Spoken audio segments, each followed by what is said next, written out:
Hi, I'm your host Megalon Jones for yet another combat mission head-to-head after-action report. How you guys doing? This is a meeting engagement between me and a member of the Few Good Men's Forum by the name of Irish. It is early spring 1944. We're in not-so-sunny Italy. I'm playing as the Indian Army, and Irish is playing as the Germans. Here we got an overlook of the battlefield. It is very hilly, broken up by agricultural vineyards, low walls, and at the very top of the hill we have a built-up urban area which will serve as the main focal point of the fighting. These are where the major victory points are located. This battle has some special rules that I've got down in the description. Basically, it's a little bit mellower version of Hardcat's rules. With some additions, there are no tracer ammunition, no enemy spotting contacts, and the AI has to do all the targeting, i.e. I can't tell a unit to fire at something individually. In addition, I have to use the suggestion bar to purchase my forces. I can't hand pick my troops. And in the end, I end up with a battle group made up of about a company and a half worth of leg infantry. I couldn't get any armor no matter how hard I tried, and no off-map artillery. You can see the plan. I've got 2 platoons moving on the right, 1 platoon moving on the left, and 7 platoon Baker Company in reserve.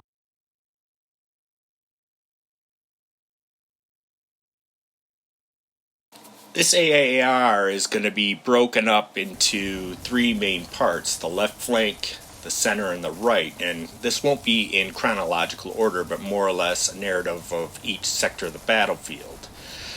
On the left, Baker's platoon is using a gully to attempt to reach the high ground before Irish can get there. As with any meeting engagement, the point is to get there the quickest with the mostest.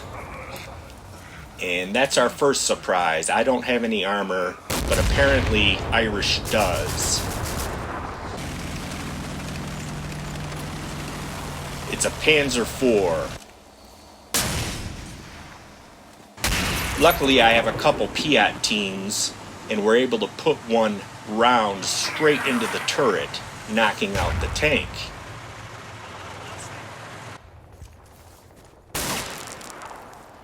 Nonetheless, the arrival of that tank slowed my advance long enough for Irish to get his infantry up into favorable positions.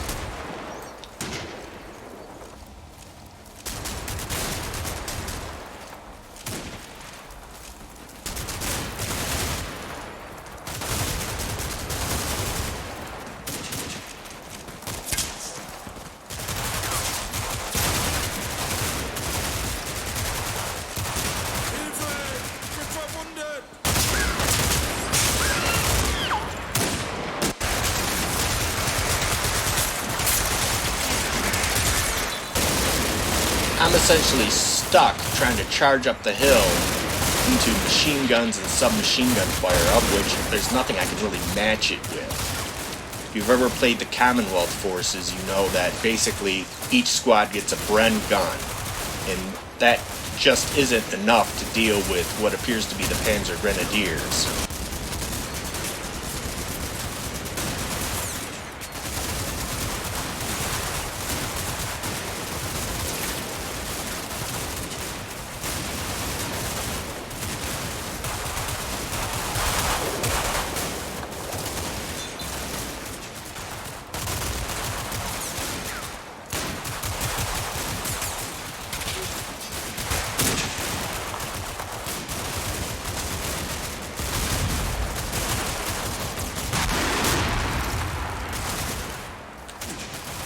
Coming up next is the real star of the show.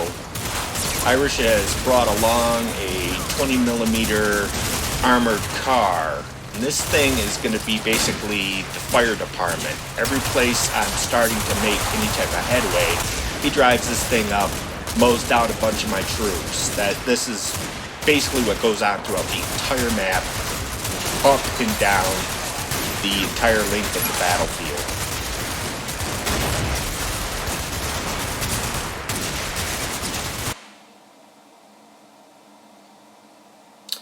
In the center, the situation is a little bit different. We arrive at the same point at the same time, and a series of short, sharp firefights erupt at anywhere from 20 to 30 yards.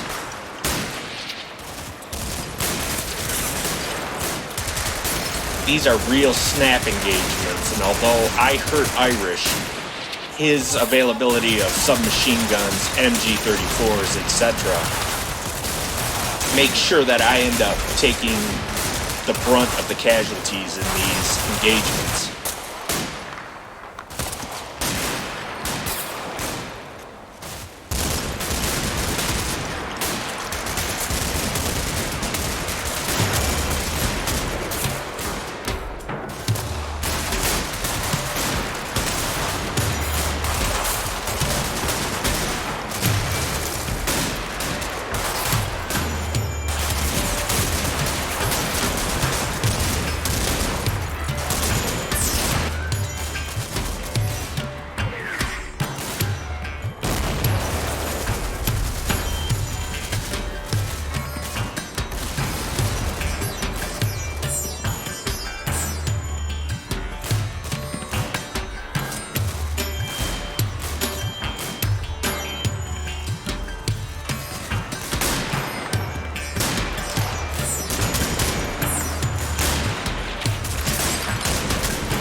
At the end of this chaotic fight, both Irish and I are able to take up positions on housing, straddling a lane that cuts through the urban area. And basically this is where the front line stays. And this next couple scenes really illustrates the nature of the fighting here. Both sides are making charges against each other, back and forth.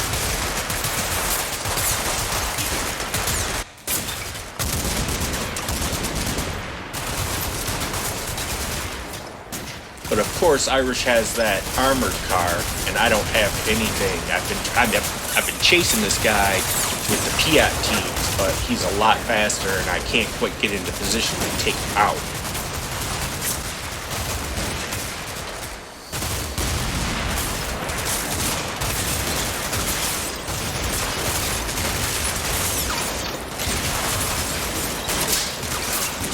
Every time I start to get firepower superiority, Irish rolls in the armored car, mows down my infantry, and we're back at square one.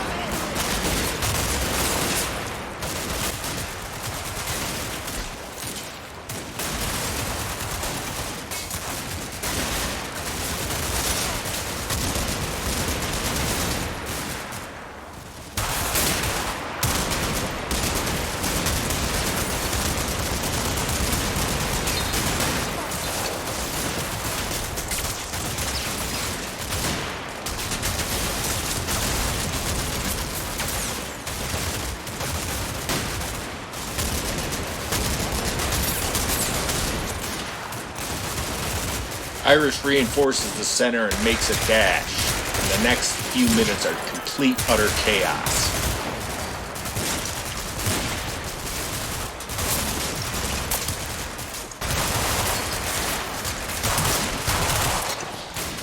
Trying to get a Vickers machine gun team from my few heavy weapons up in that top roof, or not a roof, but the second story, and we end up with Tommy's on top and Jerry at the bottom. For whatever reason, the Vickers guy decides he's going to investigate the strange Teutonic noises coming from downstairs. Here you can see him.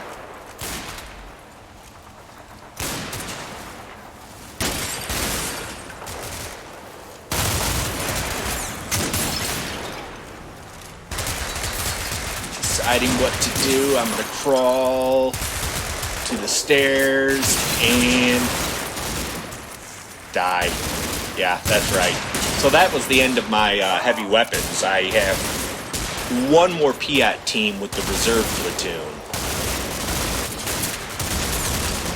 The fighting here is a brutal stalemate. But I'm taking the worst of it, and I can't hold out forever. So that means the left and the center, I'm making zero progress.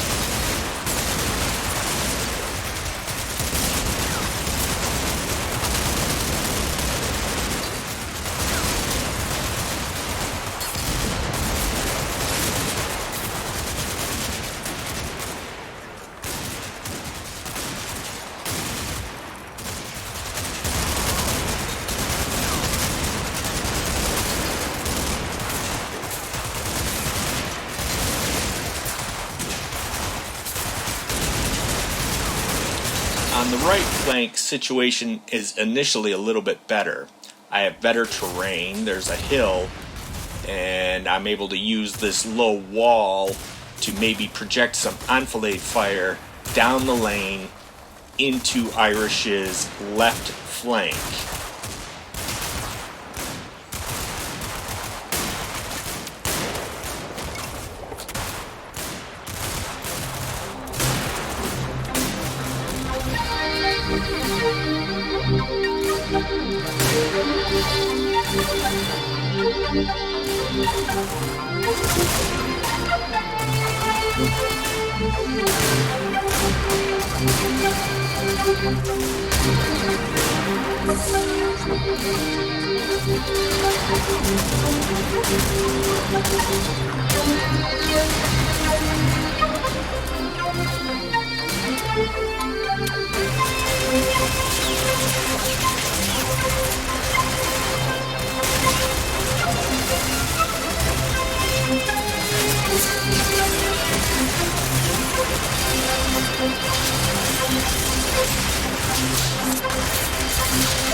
As per usual, the armored car shows up just as I'm starting to make some sort of movement, and I am in deep trouble.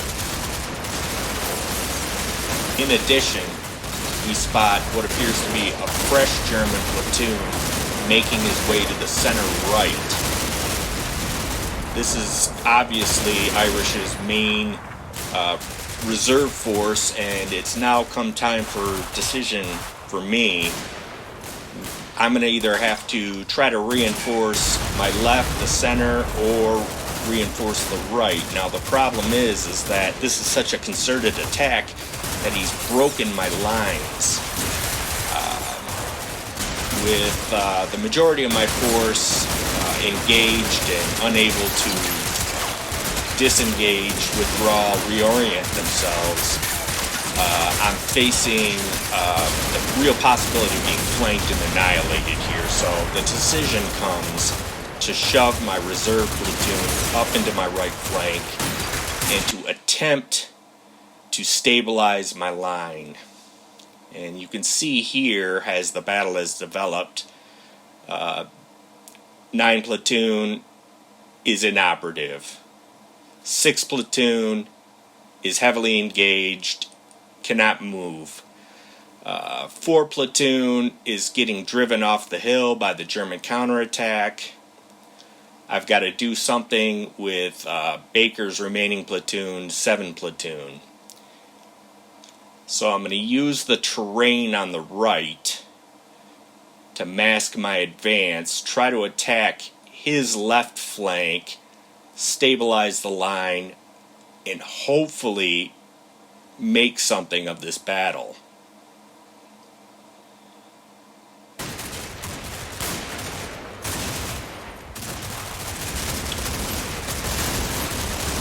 Seven platoon will be under fire for the majority of their advance.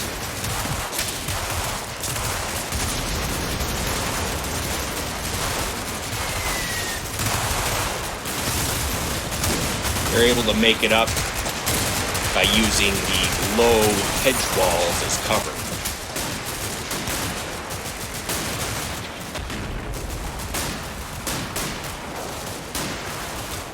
The idea here is to get my last Piat team within range of that armored car. If I don't take that thing out, the whole thing is kaput.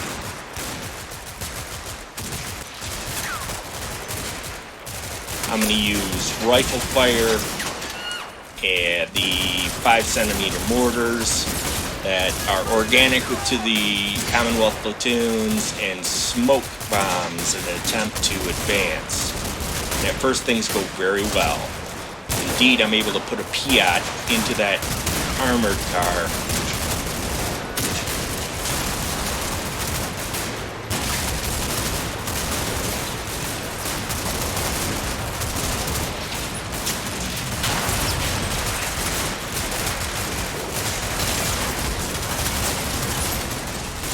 Getting rid of him was one of the main high points of this entire battle for me. I pretty much did a little happy dance when this happened.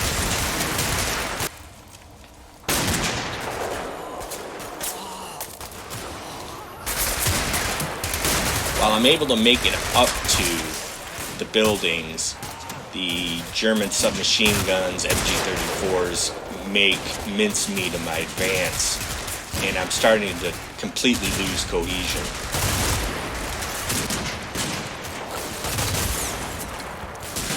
To make matters worse, my troops on my left and in the center are beginning to surrender and rout.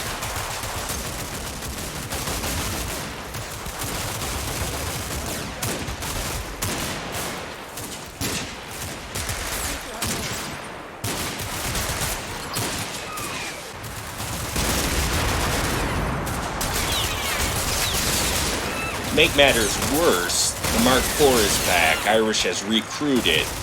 It was merely damaged, the crew survived, and at the very end, they return to the battlefield and start pumping 75mm shells into me. And this is just too much for the Indian troops. They are now in full retreat, and Irish has total control of the battlefield. The end of this battle is pretty much a foregone conclusion. Combined arms, which Irish has, generally beats straight-up leg infantry. I don't have any support.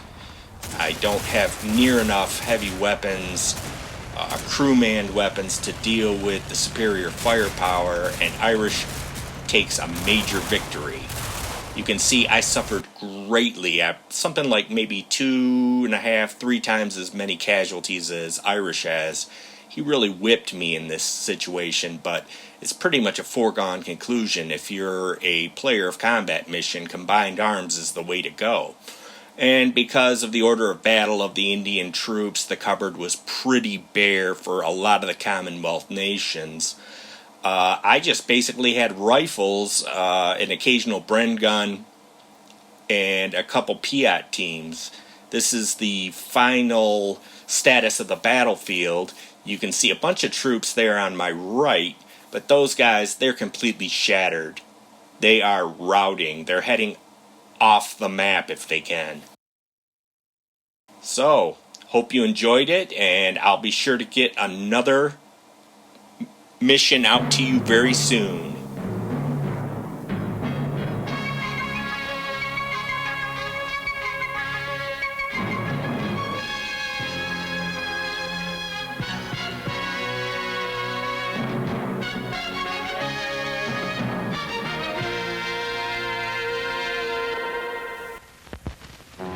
Hidden camera techniques make available to us for the first time a true study of the morbid, black, and often erotic world of the witch.